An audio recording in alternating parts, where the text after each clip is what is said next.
आप सभी को मेरा नमस्कार। मेरा नाम खुशी गुप्ता है। मैं विद्या ज्ञानी स्कूल की कक्षा 9वीं डी की छात्रा हूँ और मैं आज आप लोग को एक कहानी सुनाने जा रही हूँ जिसका नाम है फांसी का फंदा और संत। बहुत समय पहले एक गांव में एक संत अपने गुरु नानक देव जी के साथ रहा करता था।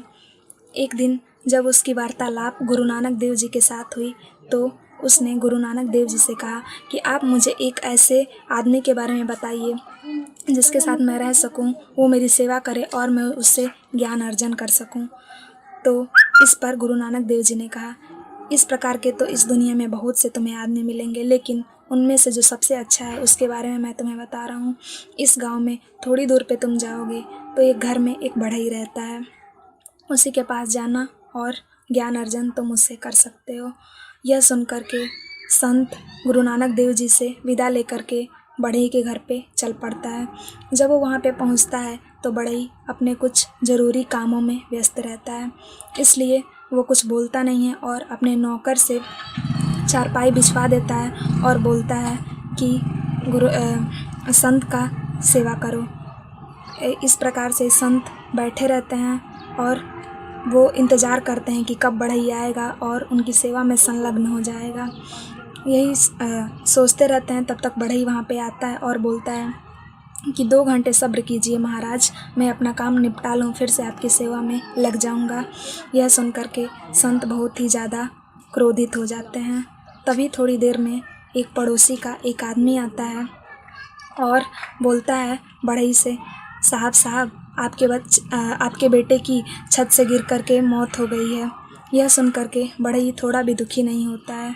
वह बहुत ही शांत स्वभाव में पूरा चला जाता है और थोड़ा भी दुखी नहीं होता है। इस पर संत पूछता है कि तुम्हारे बेटे की मृत्यु हुई और तुम्हें थोड़ा भी दुख नहीं हो रहा? इस पर बढ़ई बोलता है, ईश्वर की यही रजामंदी थी, हम इसमें क्या कर सकते हैं, हम कुछ नहीं कर सकते हैं, जो होता है अच्छे के लिए होता है। यह सुनकर के संत बोलता है कि ज़रूर तुम अपने बेटे को पसंद नहीं करते थे, इसलिए तुम चाहते थे कि वो तुम्हारे रास्ते से हट जाए। इस पर बहुत ही ज़्यादा बढ़ई को गुस्सा आ जाता है।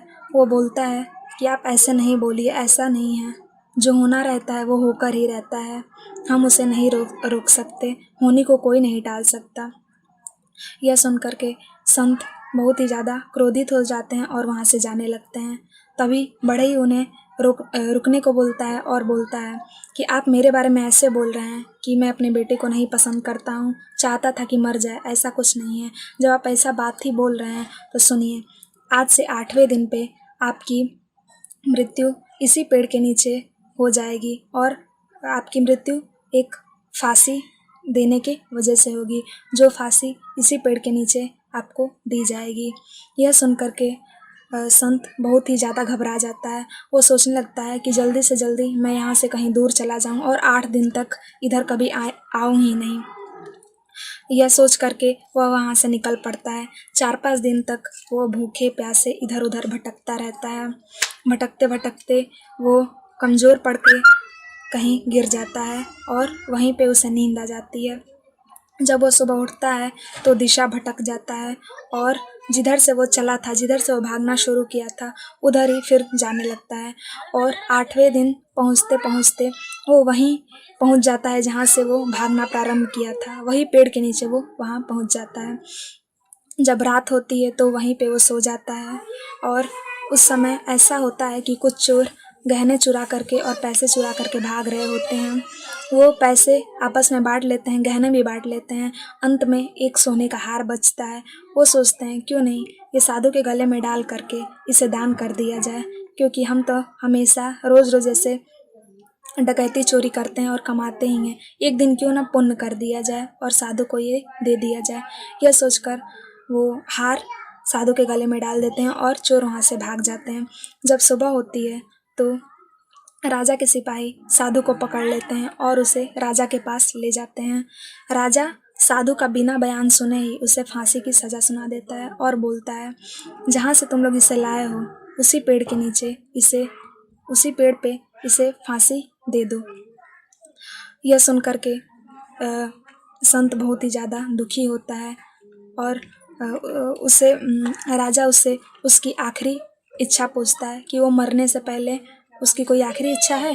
तो वो बोलता है कि हाँ, इसी गांव में एक बढ़ई रहता है जिससे मैं मिलना चाहता हूँ, कृपया आप लोग उसे बुला दीजिए।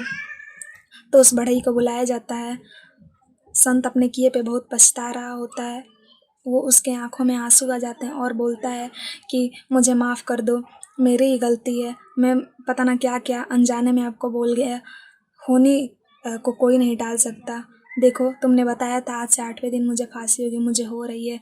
मैं अपने गलती पे बहुत पछता रहा हूँ, कुछ भी करके कृपया मुझे बचा लो। इस पर बढ़ई बोलता है कि मैं गुरु नानक देव जी का आराध्य हूँ, उनकी सिमरन करता हूँ और मैं उनसे प्रार्थना करूँगा कि ज़रूर वो कोई हल निकाले। थोड़ी ही देर में पता चलता है कि असली चोर पकड़े गए हैं और उन्हें सज़ा दी गई है और उन लोग से जो चोरी का सामान था वो लोग उन्हें राजा को वापस कर दिए हैं। इस पर संत बहुत ही ज़्यादा खुश हो जाता है और बढ़ई के साथ चला जाता है। वो उसकी सेवा करता है और उससे ज्ञान अर्जन करना शुरू कर देता है। ये कहानी से हमें ये शिक्षा मिलती है कि होनी को कोई नहीं टाल सकता। धन्यवाद। आज की कहानी यहीं समाप्त होती है।